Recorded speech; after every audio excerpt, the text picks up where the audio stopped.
All right, I think we're going to get started. We do have a number of people joining us by Zoom. I'd like to welcome you to Columbia Ethics Grand Rounds. I am Sandra Sujin Lee, Professor of Medical Humanities and Ethics and Chief of the Division of Ethics here at Columbia. I'm absolutely delighted to welcome you to today's Grand Rounds, entitled A Crisis of Trust, the University, Regulatory Science, and the Ethical Challenges of Our Time. For those of you who are new to Ethics Grand Rounds, this monthly series is organized by the Division of Ethics in the Department of Medical Humanities and Ethics at VP&S here at Columbia. The goal of Ethics Grand Rounds is to engage our community of health professionals, scholars, scientists, and trainees across career stages and disciplines by centering important topics and debates in medical ethics that relate to clinical practice, research, and education. Our hope is that attendees will leave each session with a greater understanding of the ethical and social implications of the topics discussed. This series is supported by a dedicated organizing committee of faculty and division staff for whom I am really grateful. So before I turn to our topic today, I'd like to remind our audience online to please check the chat for logistics and other information for this session. Following our speaker's presentation, we will move into the discussion portion of today's session, and we'll be accepting questions from our online audience as well as folks in the room. Today's session is being recorded and will be uploaded as a resource to the Columbia Division Ethics website following this event. The link to this recording will be shared once it's available, and there may be additional logistical information that can be found in the Zoom chat as this presentation is unfolding. Today, we are using a Zoom meeting, and I really just want to make sure that everyone keeps themselves muted so that we can make sure that this recording is quite clean. Now, for today's Grand Rounds, this topic could not be more timely. Across science, medicine, and the university, we are witnessing a profound moment of uncertainty about how institutions earn and sustain trust, particularly at a moment when regulatory agencies, scientific research, and higher education are under intense public and political scrutiny. For those working in clinical care and the life sciences, these questions shape not only our scholarship, but daily practice. Today's session invites us to think together about what trust requires, what it demands of universities, scientific institutions, and of democratic governance. And as we reflect on these issues, I encourage us to consider several questions that cut across our disciplines. The first, what does it mean for the university to function as a trustworthy institution, one that claims autonomy and authority in the pursuit of knowledge? Second, what ethical responsibilities accompany that claim, especially in an era defined by political oversight, reliance on sponsored research, and public uncertainty about expertise? And then third, how might academic freedom be understood not simply as a right or an entitlement, but as a practice? How is academic freedom something that must be enacted, defended, and continually reimagined within the changing and socio-political conditions? Now, these are questions that resonate deeply within our community of bioethicists, clinicians, scientists, and students. They shape how we train the next generation, how we safeguard the integrity of scientific inquiry, and how we navigate the complex relationships between institutional authority and public trust. And today we are very fortunate to have Dr. Gil Eyal to lead us in this important discussion. Dr. Eyal is professor of sociology here at Columbia University and director of the Trust Collaboratory at Insight. Professor Eyal's research focuses on science, medicine, professions, intellectuals, and knowledge, especially as these intersect with political and legal institutions. Professor Eyal is also a member of Provost Angela Olinto's Advisory Committee on Academic Freedom, and I am thrilled to hand it over to Professor Eyal.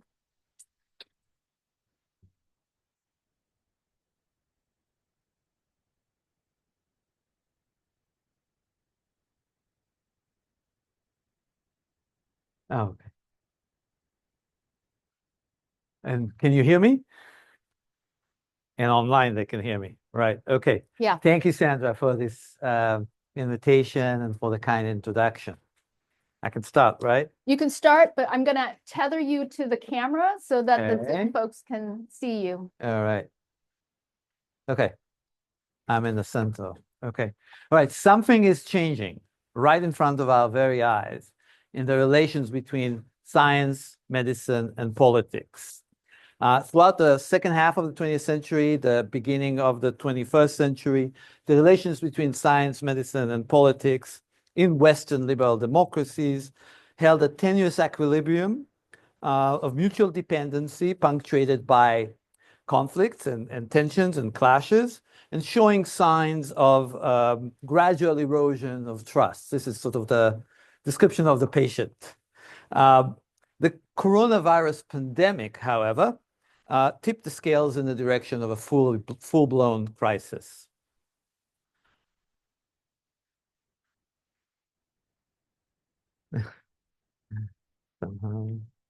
Okay, I will have to learn how to do this.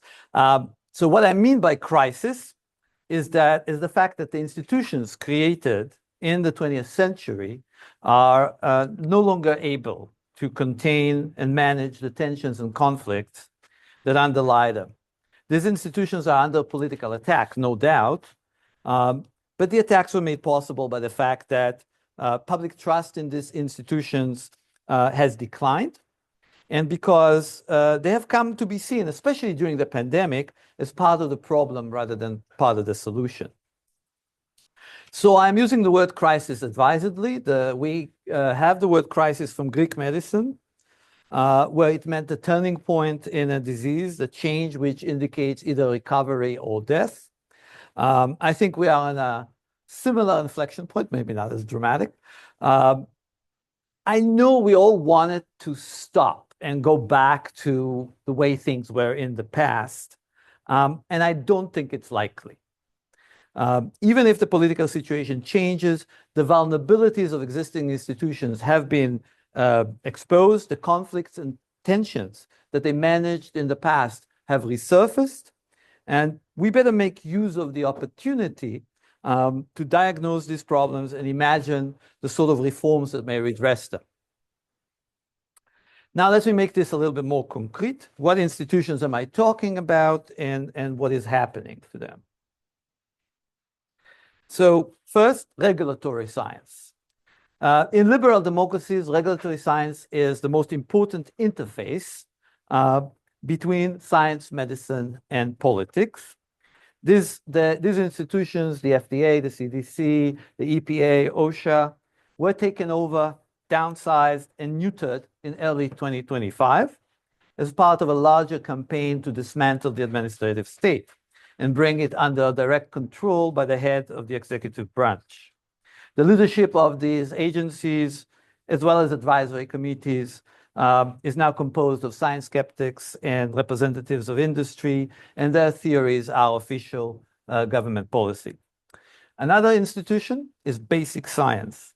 This too is an institution dating back to the end of World War II in the United States, the creation of the NSF, and the transformation of the NIH to that institution that we know today. The term basic science encodes a particular social contract according to which scientists enjoy relative autonomy to determine how public funds are allocated for scientific research. This social contract is now being renegotiated. The relative autonomy of basic science is being undone by major cuts to the budget of granting agencies, by the specific cancellation or freezing of government funding for disfavored topics or disfavored institutions, by paralyzing the work of review panels at the granting agencies, and by the executive deciding in what to invest. For example, finding the causes, quote unquote, of autism. Another institution is academic freedom.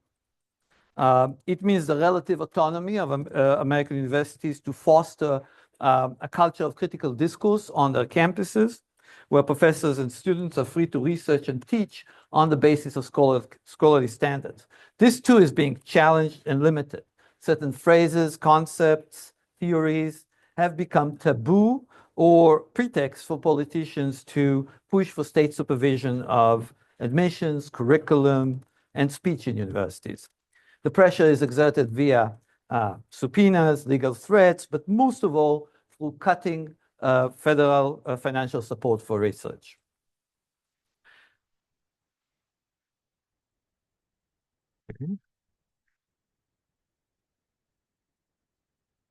All right. You may ask, what does this have to do with medical ethics? Why should doctors care? As citizens, you may or may not care. You may be appalled or you may applaud, depending on your politics. But as doctors, why should we care? I'm not here to preach a particular political position, though I'm not hiding my politics as well. Answering this question will take, most of the talk today. But as a first approximation, let me say this. You should care because medicine and medical research are deeply intertwined with the institutions of liberal democracy and with how these institutions manage inequality, organize collective goal setting, and impose certain limits on political power. In contrast, the policies I just listed are aimed at dismantling these institutions. This is because science, medicine, and medical research play a role as checks and balances on the discretion of executive power. To use a recent example, the head of the executive branch may tell pregnant women to take a Motrin or just to tough it out, but any ordinary OBGYN knows from their training, their experience, and from empirical studies that this is not a good idea.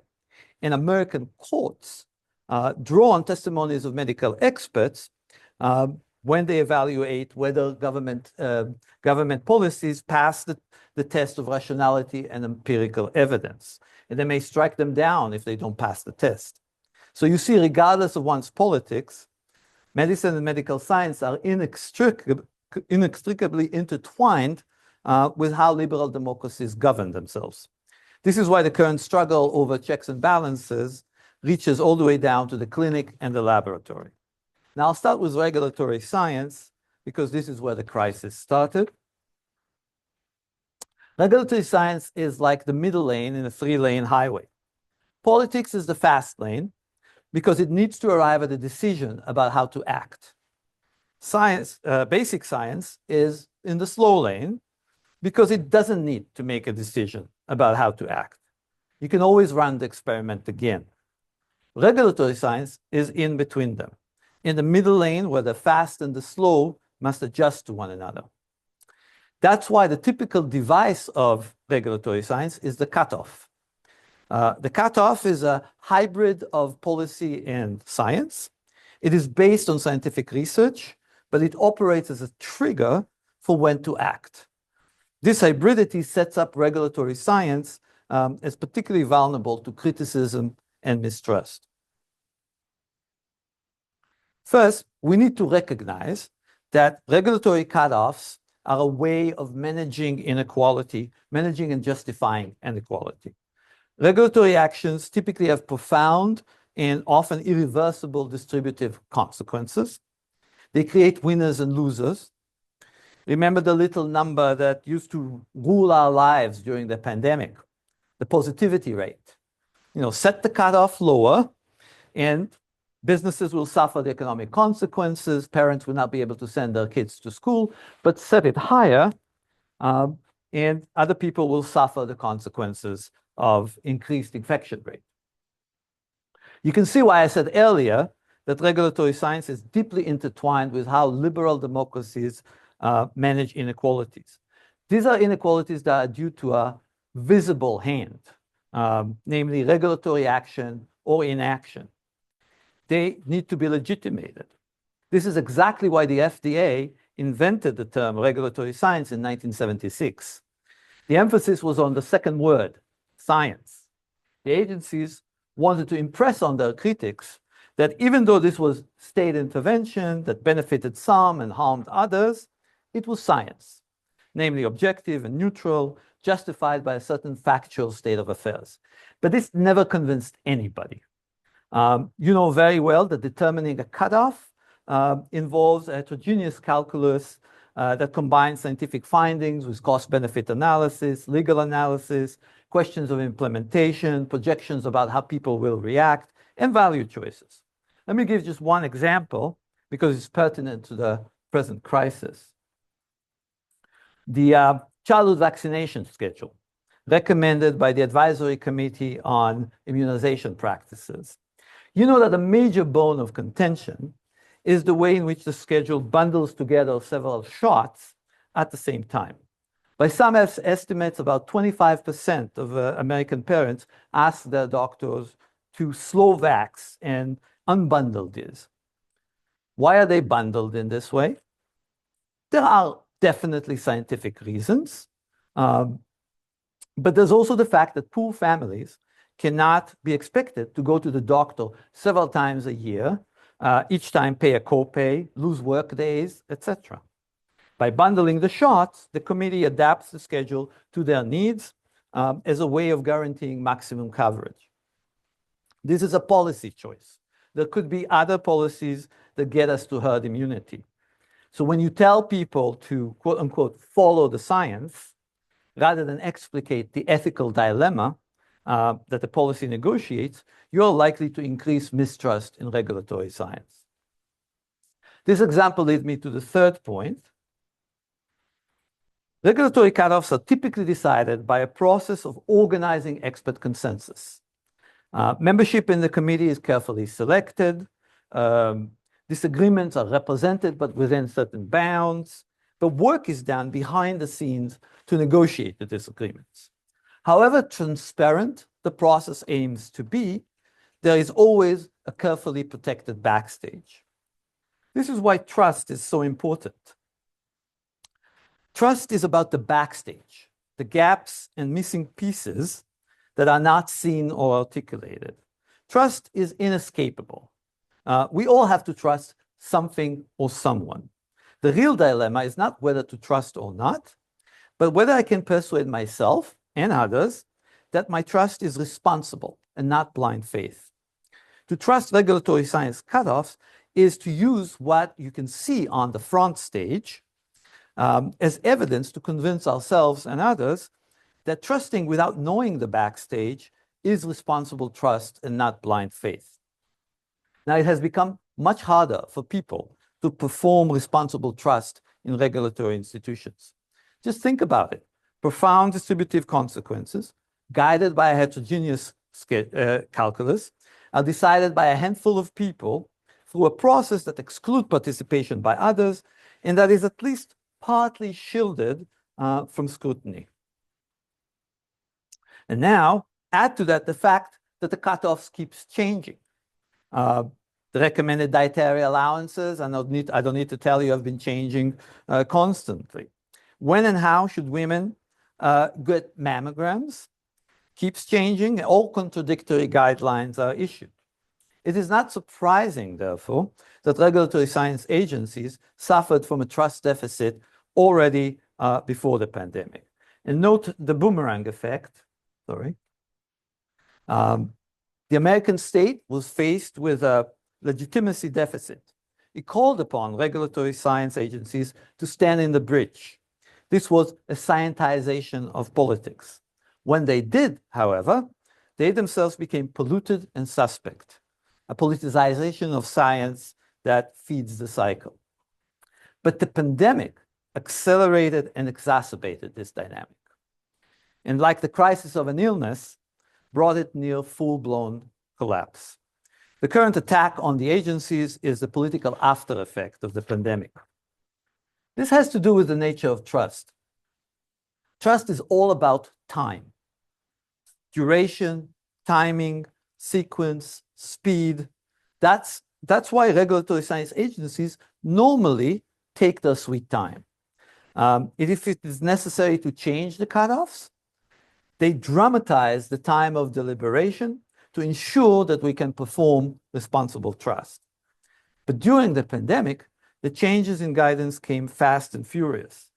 Remember this one. Yeah, remember this one.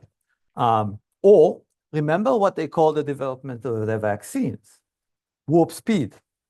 This made it very difficult for individuals, however well informed, to perform responsible trust. Add to this the fact that trust, like entropy, is asymmetrical. As the saying goes, it takes years to build, seconds to destroy, and an eternity to regain. And it is eventful also, not probabilistic. No spouse was ever convinced by the argument that it only happened once. 99% of the time I was faithful to you. This means that the damage done by an event or a cascade of events like the pandemic can easily undo all the good that was done for decades. What can be done? The remedy, I believe, was known already from the late 1980s. Inclusion, the opposite of closure. Oops. Need to go back here. For example, the Interagency Autism Coordinating Committee includes representatives of parents' organizations as well as self-advocates, etc. The National Academy's Task Force for Long COVID includes patients' representatives. To say that this was not always successful in the past is an understatement. Inclusion is not a ready-made solution. It's not a microwavable trust panacea. If we are to harness inclusion to revive trust in regulatory science, we have to remember the following, that one of the functions of inclusions is to change the balance between the front stage and the back stage in order to give ordinary people more resources to trust responsibly. Now, all forms of,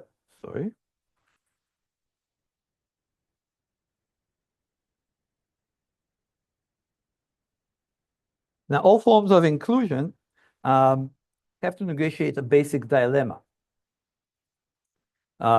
Including members of the public in consultation with experts can increase trust, but it can also reduce the likelihood of a meaningful consensus. This basic dilemma has several dimensions. There is the question of who gets invited.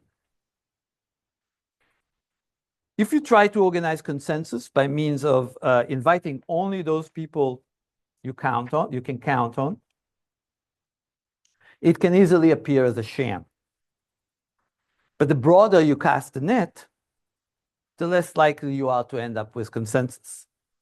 The battles between autistic self-advocates and the parents of autistic children in the Interagency Coordinating Committee are legendary.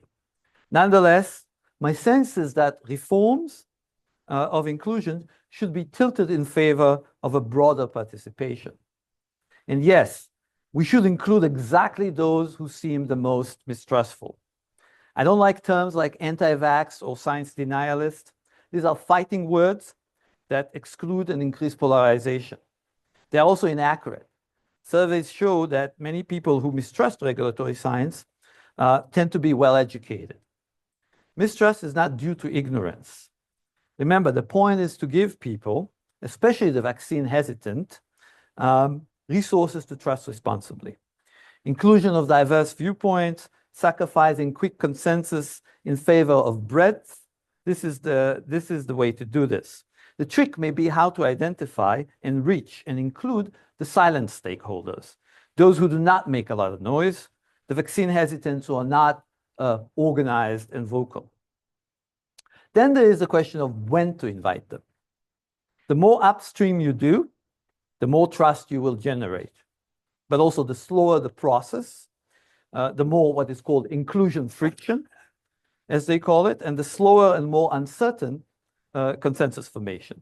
But if you include late in the process or too downstream, it will be perceived as a sham. Again, my sense is that we have no choice but to opt for as early and upstream as possible, like co-design workshops in civil engineering. And the dilemma appears also in the whole way the exercise is framed. Who invites whom?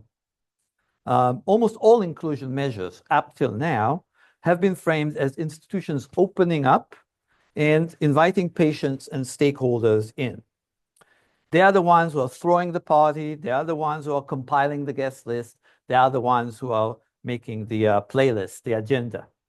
This increases the likelihood for consensus, but for the same reason can also be seen only as sham inclusion. We need to reform regulatory science agencies so that spaces of deliberation are perceived as owned by stakeholders who set the agenda. That's the young Anthony Fauci there with ACT UP activists in their basement. In short, broadening participation in regulatory science to rebuild trust, as the poster for this talk says, is our way for climbing back from the present morass, but it is also a question mark. My sense is that up till now, inclusion arrangements have been timid and mostly oriented towards consensus formation. I think we need to bend the stick in the other way. Now to basic science. It took a while, but ultimately, and especially during the pandemic, mistrust spread among the multiple ties that lead from regulatory science to basic science. And it implicated also the social contract of basic science. Nothing demonstrates this better than the debate about how the pandemic started, whether it originated in transmission from animals to humans in the Wuhan wet market or in a leak from the Wuhan Institute of Virology. In the course of this debate, what came under scrutiny first were the safety protocols at the laboratory. But then attention turned to the basic science gain-of-function techniques employed by virologists and the potential risk they represented. And finally, the funding flows from the NIH to scientists collaborating with the Institute were scrutinized, and the symbolic pollution of basic science by the controversies of regulatory science was completed. It reached all the way to Anthony Fauci and prepared the ground for the present reopening of the social contract of basic science. So a little bit more about this social contract. It contains unresolved tensions that now are reappearing in warped and perverted ways. The term basic science was introduced by Vannevar Bush in 1945. Bush was the director of the Wartime Office of Strategic Research and Development and wanted to make sure that the extraordinary federal support for scientific research will continue after the war's end. The term basic science meant that it is worthwhile for the state and the taxpayer to give large sums to scientists and to leave the allocation of these monies to the scientists themselves. Bush argued that basic scientific research, which is not geared to respond to immediate needs, is precisely what will ultimately yield the most important innovations. Not everybody agreed with Bush. Senator Harley Kilgore, an influential figure at the time, had a completely opposite view, namely that the administration or Congress should begin by defining what are the most important and urgent social needs, and then allocate funds directly to applied science projects. Kilgore blocked Bush's initiative and ultimately led him to resign in 1948. But over time, there was a compromise, and most of Bush's original ideas were incorporated into the legislation that created the NSF and transformed the NIH. The structure of the NIH, with standalone institutes addressing specific societal needs, represents a compromise between the Bush and Kilgore positions, but the compromise is tilted in Bush's favor. There was an additional layer to the debate. Part of Bush's reasoning was that by limiting the state to funding research that is not immediately useful, it would prevent the state from competing in the marketplace against private firms. Bush was one of the founders of the Raytheon Company before World War II and chairman of the board of Merck afterwards. He strongly believed that innovation comes from private enterprise and market competition. Kilgore, on the other hand, thought that the profits from public funds invested in applied science should go back to the state and taxpayers, and that the state should keep the intellectual property and the patent rights. The 1980 Bayh-Dole Act marked what seemed to be the final victory of Bush's position. It codified the arrangement according to which universities get public money for research, keep the patent rights, and lease them to pharmaceuticals through exclusive licenses. You can see that even though this debate took place in the 1940s, it is still with us very much today. And in a perverted way, the Trump administration is taking Kilgore's side. The tensions of this arrangement were evident already during COVID. The government was indeed able to organize the pharmaceuticals to respond to an urgent social need, but only to the extent that the exclusive licenses and profits were protected, providing fodder for anti-vaccine activists now leading the charge against basic science. Kilgore's revenge? Yes, but it also exposes the danger of the Kilgorite position, which corresponds to what Max Weber called substantive rationality. In Kilgore's version, the allocation of government funds should be decided on the basis of some value scale. What needs are more important, whose claims for redress are more deserving, how the resources could be allocated in ways that approximate equality and social justice. Basic science, in contrast, is formal rationality. The decision is left to a procedure, competition between scientists, peer review, market competition, a procedure that is deemed fair precisely because it avoids taking a stand on any substantive question of values and let things decided by serendipity. Invest enough in basic research and discoveries relevant to public health will serendipitously be made.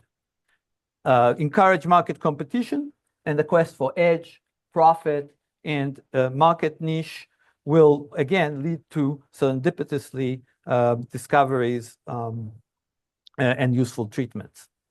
Intended or not, the actions of the Trump administrations have shown that behind the term basic science is an unresolved ethical dilemma about collective goal setting.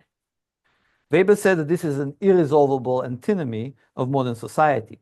Each approach is irrational from the point of view of the other approach, and it carries its own risks. Substantive rationality has an elective affinity with an authoritarian administration that claims to represent the people and to know how they would value and rank social needs. Formal rationality runs the risk of exacerbating inequalities, let alone the fact that it often involves smuggling in, without acknowledgement, certain substantive interests of those who control the procedure.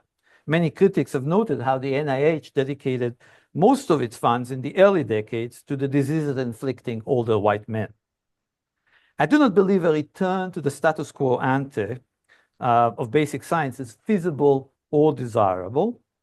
As with regulatory science, it seems to me that we need to work against our habits and look for a reform that tilts the balance more in Kilgore's favor, while building political alliances that protect those reforms from being hijacked by authoritarians. This can be done by strengthening the capacity of congressional committees to evaluate scientific questions, or by mandating inclusion with all the caveats already mentioned at the NIH and NSF. Now, it seems unlikely, however, that the Trump administration will remain on Kilgore's side for very long. They have identified a lever that allows them to split universities into warring factions. The strategy depends on the lever continuing to function. This means that the questions of basic science and academic freedom are intertwined. One reason why academic institutions proved so vulnerable is because academic freedom is not one thing. It is composed of multiple freedoms, multiple practices and institutions. These can be pitted against one another and made to work at cross purposes. When they scramble to get research funds back, universities are not only after money. They want to reconstitute the social contract of basic science, and with it, the substantive academic freedom to determine what lines of research, however esoteric and seemingly divorced from present societal needs, are to be funded. Many scientists who rely on federal grants cheered Colombia's agreement, not only because they got the money back, but also because the money confirmed the self-concept as autonomous natural scientists, free to make decisions about what to research. But in the process, they and university authorities seem to be willing to sacrifice other academic freedoms. The freedom of expression, since now you cannot write, God forbid, DEI or diversity, and I'm sorry, Sandra, but I did say inclusion here. Or the freedom to determine how the topic of the Israeli-Palestinian conflict will be taught, or the freedom to select the best possible candidates for admission, even if they come from China, or the freedom of assembly for protest, which now can only happen in a time, place, and manner determined by ever more fearful and punitive university administrations. I can go on, but I think the point is clear. Academic freedom is not one thing, but many. One type of academic freedom can be used against others. The lever is still there, and it will be used again. Expect the attempts to divide and conquer to continue. Legally speaking, academic freedom is a subspecies of freedom of expression, but there is an influential position traceable back to who else but Max Weber, which says that the two are not identical because speech from position of authority by a professor should entail certain responsibilities that lay public speech does not. One should not seek to speak with authority unless one actually has expertise in the subject matter. And even when one has expertise, it would be an outrage, as Weber says, if one uses words as swords rather than as plowshares. University administrations agree wholeheartedly with Weber. There is no threat to academic freedom, they say. Just get rid of the outrages and excesses. And who would deny that there were excesses? And stay in your lane. I'm afraid things are not that simple. Weber's prescription no longer works if it ever did. First, we have to recognize that the attack on academic freedom is powerful precisely because it is self-contradictory. We are told, in the same breath, that classroom debate should be vigorous and fearless, no safe spaces for minority or disabled or trans students, but also that critical race theory and settler colonialism theory create a pedagogic environment hostile to white or Jewish students. We are told that in the classroom, we are free to speak with authority about matters in which we have expertise, but also that there are only two genders because the president said so. There is no way to stay in your lane when the dividing line itself meanders. Now, I strongly identify with Weber's point that the ethical mission of the teacher is to teach students to recognize facts inconvenient to their party positions, and that the best way to do this is by showing students that the teacher is willing to take the body blow first, is willing to absorb the full impact of facts inconvenient to her own party position. But, and this is the second point, can this delicate art still be practiced when every student is equipped with a technical capacity to turn the lecture hall into the public sphere? And you know what I mean. You've seen this coming out of Texas. Third, stay in your lane presumes that it is easy to tell who has expertise about a particular topic.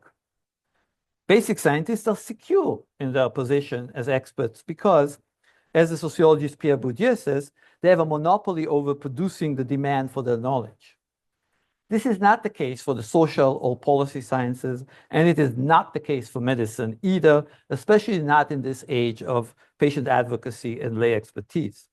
We do not have such a monopoly, and the prescription to stay in one's lane, however congenial to the ears of authoritarian governments and risk-averse university administrations, is a prescription for failure, because ours is the middle lane, and everybody else moves in and out of it.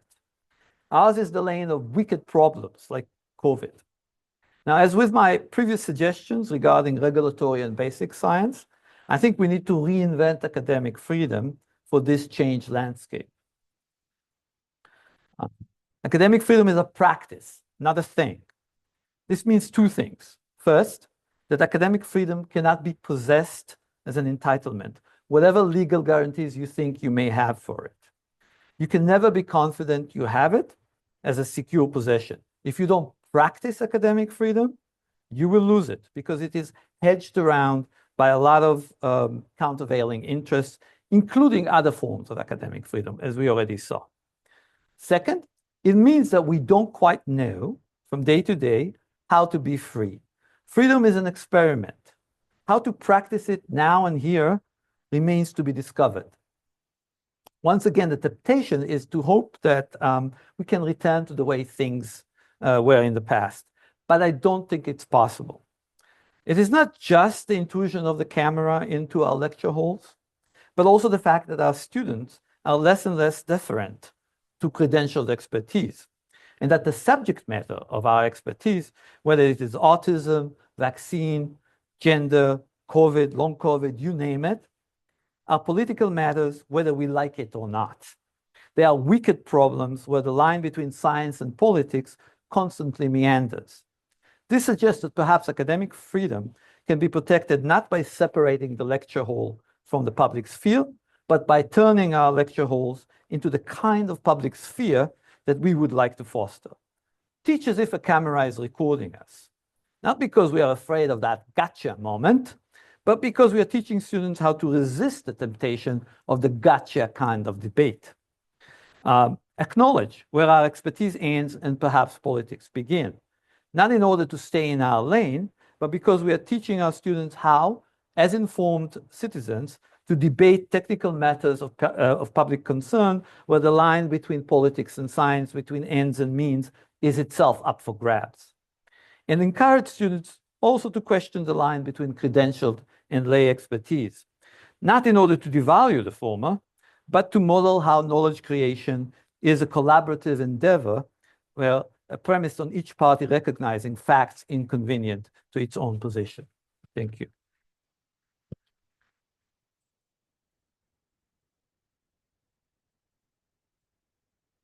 Great, wonderful. Let's have a sure. seat. And I'm sure there are going to be lots of questions in the room and in the Zoom. So I'm going to make sure that we're being heard. Is the mic on? Great. Thank you so much.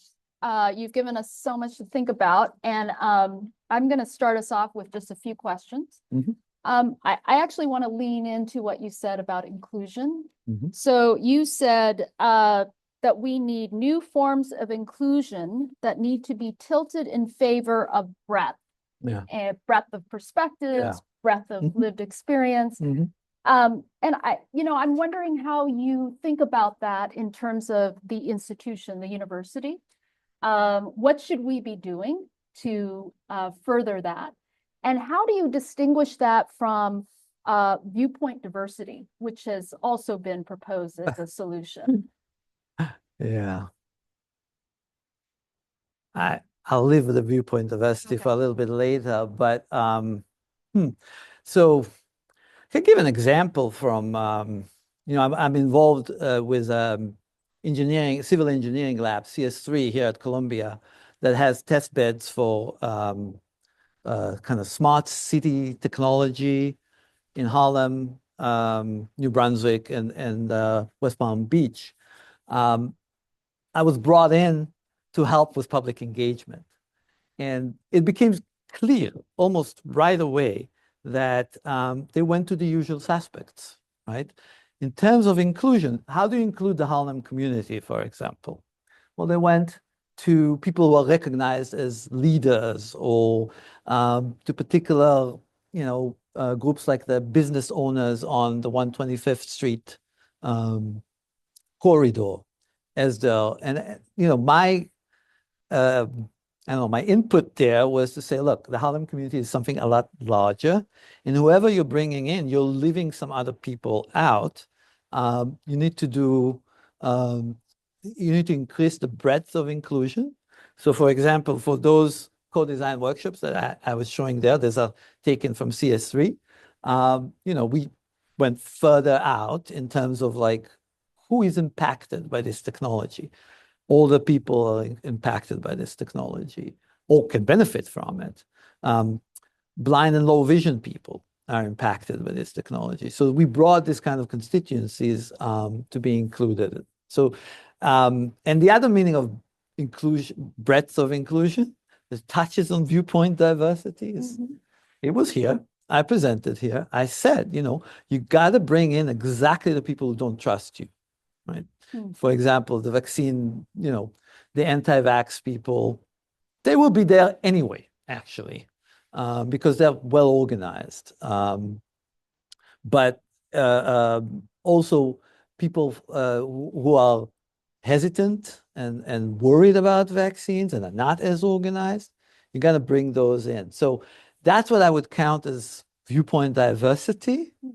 I'm afraid that viewpoint diversity right now is kind of like a code word for like bring in conservatives and create an institute or a center for the study of conservative thought or something like that. I just saw it in the notice put out by the Department of Education for grants, and I was like tempted, but eventually decided no. Okay. We're going to have some microphones come around, but I do want to ask you another question, and you alluded to this. So many universities, including ours, function as, I would call it, two parallel institutions in some ways. You have the health sciences campus that we're on right now that is very dependent on large federal grants. You have the humanities, social science campus downtown, funded largely through tuition, through philanthropy, through internal allocations. So I want you to talk about the structural divide and this crisis of trust, even within the institution. So if we think about the institution as having its own ethicality or institutional morality, if you will, but we have this divide, and part of it is because we have fundamentally different economic logics that play into how we see the world. And so I want you to tell us more about how you think about this recovery of trustworthiness within our institution. Yeah, look, it's not just the medical center and Morningside. Obviously, in Morningside, you have divisions between, let's say, natural sciences who are much more dependent on, let's say, grants from the Department of Energy or something like that. So it's not unique in that way, but you are very astutely sort of said, okay, there's two different funding streams. And according to that funding stream, the business school should be on the side of the people resisting, but it isn't. So it doesn't quite work like that. But the answer implied in what I was saying is that we need to reduce. We need to reduce our dependence on this particular form of federal funding, as long as it is given in this way. We thought it was protected by procedural guarantees, right? Not exactly laws, procedural guarantees. And it turns out it isn't, that it can be taken and somebody says, sue me, right? And so the implication of what I was saying is as long as the model of basic science is one in which there is kind of like, I call it a social contract, but the reality is it's not a social contract. It's a pact between an administration and an elite of scientists that say, society will benefit from this. And society has benefited from this. There's no doubt about that. But it is not a social contract that we all participated in. And it's as long as it is shaped by this pact, we run the risk that the lever is at their hands, and the lever can be used to split the university into two. I don't think the people who created the university, who wrote, let's say, the AAUP definition of academic freedom in the 1940s, had any of this in mind. That's why I say academic freedom is not the same thing today what it used to be in the past. And the way to defend it today is also, sorry. Okay. We can open it up. Does anyone have a question? And please wait for the mic because we do have quite a few people online. Why don't we go here? So get I don't think it's on, is it? Hello? It's on. It's on? Okay. Okay. So Gil, thank you. Thank you so much. I think you've added a lexicon that I think is going to be useful as we try to think of some solutions. And but I'd like to follow up on this issue of inclusion because you can point to lots of examples in research ethics, for instance, of inclusion of community processes that really benefited. So I was peripheral to the circumcision trials in sub-Saharan Africa. They did, I think, a brilliant job in community advising and building acceptance for what was arguably, maybe from a scientific point of view, made sense, but from a cultural point of view, it was pretty foreign to many people. But I'm also well aware of there was a Surgeon General's report on sexual health, and he brought in the breadth, Yeah. all the organizations. One has never read that report Yeah. because I mean there is a point at which breadth becomes a recipe for paralysis. Mhm. So I'm wondering how one takes breadth, which makes good sense, Mhm. but also thinks about functionality. So one does end up with good public policy, good regulatory science. So, I That's mean, great. And could people introduce themselves? Just okay.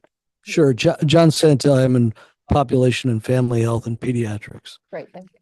I mean, I obviously don't have an answer to that question because it cannot be answered here, right? Okay. It's a question about details. It's like the devil's in the details, and as I was trying to indicate, the devil's often in the temporal details, in the details of like when, how early, how quickly. You could botch inclusion in a variety of ways as a result of that. But I give you an example. Yeah, the ICCP, um, you know, is exactly what you described because they encourage breadth.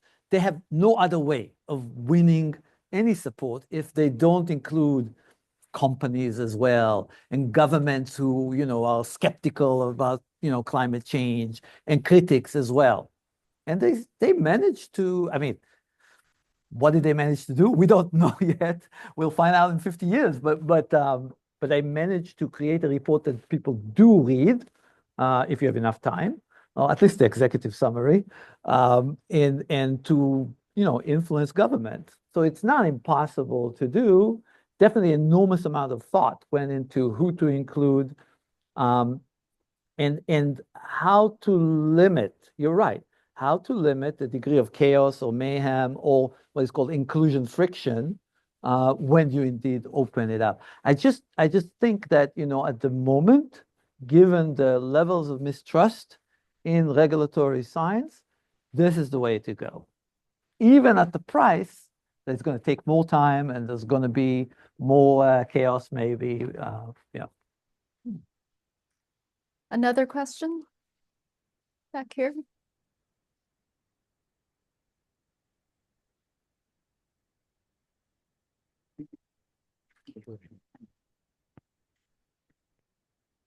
Hi, I'm Pedro Garcia. I'm a medical student here. Yeah, I'm Pedro Garcia. I'm a medical student here. I was thinking about your discussion of sham inclusion, and in particular, how one of the examples that you gave was about letting the community kind of decide how these conversations are going to occur. And I'm wondering, from your perspective, what are some of the tangible, concrete examples that you see might be effective in this time of mistrust, where institutions like ours, who hold a lot of power and sway and money, can let it be in the hands of the community so that they can decide how they can set the arena. Because I think that that's an important part of building trust, letting somebody set the arena under which the conversations are going to occur. Yeah.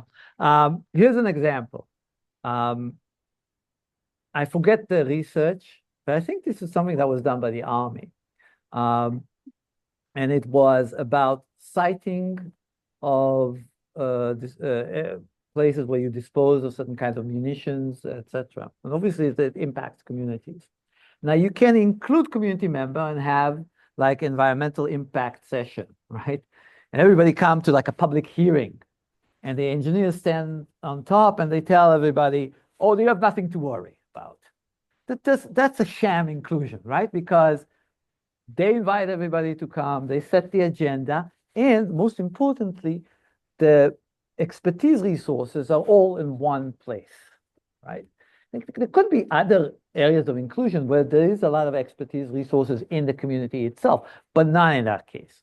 So what was done in the second stage, after the first attempt failed, basically it didn't generate any trust and it just generated more commotion, is they paid for community members to hire outside experts that, you can imagine like there's like a set of tables in a big hall, and there's a table of community members, another table of community members coming up with ideas. And in each one of them, there's a hired expert that sit down with them and tells them, I'm your expert now, right? Not their expert. So just tilting the balance of resources, for example, could change the extent to which this is a sham inclusion or not. The resources and power. Yeah. Right? So Yeah. you're saying that the community or the publics outside the gates of the university should inform the research agenda? Yeah, no, I didn't say that. Oh, okay. I mean, that's an interesting one, but I did say something like, sorry? Sorry? Okay, we will be out shortly.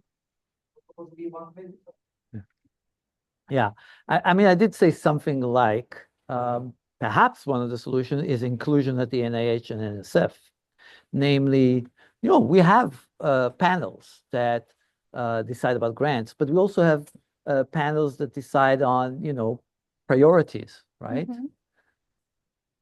This impacts patients with particular illnesses, members of communities, etc. They should be part of it. Mhm. Yeah. Okay. Okay. Maybe one question. I think we had one here. No? Oh, yes, please. And then we will wrap up. You seem to imply that it would be a good thing if we pursue basic research. It would be a good thing if vaccines against COVID were made and then distributed well, and that it would be a good thing if the government were able to advise people to take the correct drugs.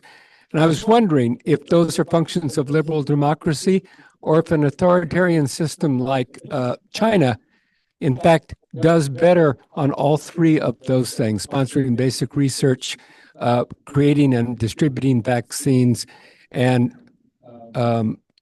advocating the correct use of medicines for its population. I don't believe that's true. I mean, we may have a sort of an empirical dispute here. I don't think, that the Chinese government did better with the vaccines, for example. I can describe more efficient vaccine distribution schemes than the United States, but it typically took place in, countries that don't have the same kind of obstacles and size. I